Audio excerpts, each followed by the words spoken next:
नमस्कार, आप देख रहे हैं पंजाब केसरी नवोदय टाइम टीवी और इस वक्त हम हैं यमुना पर। जी हाँ, ये वही यमुना है जहां पर यमुना को पूजा जाता है। लेकिन क्या आप यमुना को पूज सकते हैं?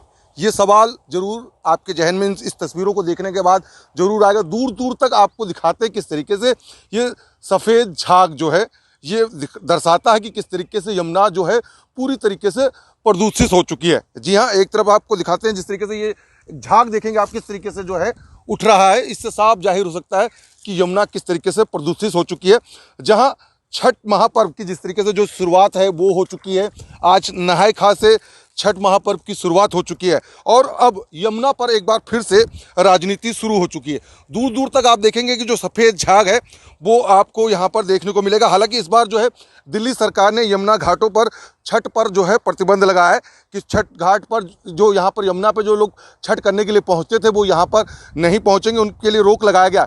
वहीं आज बीजेपी के जिस तरीके से दिल्ली प्रदेश के पूर्व अध्यक्ष जो है मनोज तिवारी यहाँ पर पहुँचते हैं और जिस तरीके से क्योंकि वो सांसद भी हैं इस वक्त बीजेपी के, वो यहाँ पर पहुँचते हैं और सीधा पूरा जिस तरीके से जो है ठीकरा जो है दिल्ली सरकार के ऊपर फोड़ा भी जाता है। जाहिर सी बात है कि 7 साल से आखिरकार दिल्ली सरकार ने किया क्या है, क्योंकि इन तस्वीरों को देखिए आपके दूर दूर तक आप जिस तरीके से देखेंगे ये सफ़ेद झाग जो है ये दर्शाता है कि यमुना जो है पूरी तरीके से प्रदूषित हो चुकी है। साथ ही साथ जिस तरीके से दिल्ली की अगर आबो हवा है वो भी जहरीली है, तो जाहिर सी बात है एक साथ दो जो है निशाने हैं वो यहाँ पर बीजेपी ने यहाँ पर कसे हैं जिस तरीके से, क्योंकि दिल्ली सरकार के ऊपर ये सवाल उठाया क्योंकि जो भी राज्य होता है उसके अंदर चाहे वो नदियाँ हों चाहे वो पूरा क्षेत्र हो, हर राज्य के मुख्यमंत्री के ऊपर ये सारी चीज़ें आती हैं और इसी वजह से ये यमुना के ऊपर भी जिस तरीके से, क्योंकि जो यमुना प्रदूषित है, क्योंकि एक तरफ जहाँ छठ को लेकर लगातार जो है जद्दोजहद चल रही थी, भारतीय जनता पार्टी की तरफ से कई बार विरोध प्रदर्शन किया गया, उसके बाद छठ को अनुमति तो मिल गई कि लोग जो है दिल्ली के अंदर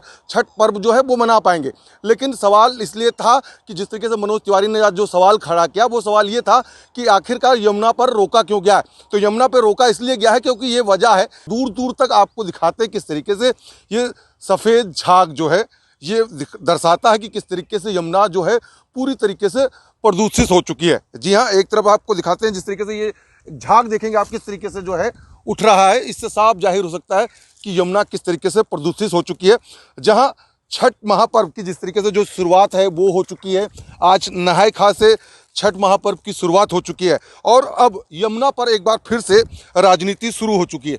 दूर दूर तक आप देखेंगे कि जो सफ़ेद झाग है वो आपको यहाँ पर देखने को मिलेगा। हालांकि इस बार जो है दिल्ली सरकार ने यमुना घाटों पर छठ पर जो है प्रतिबंध लगाया है कि छठ घाट पर जो यहाँ पर यमुना पर जो लोग छठ करने के लिए पहुँचते थे वो यहाँ पर नहीं पहुँचेंगे, उनके लिए रोक लगाया गया।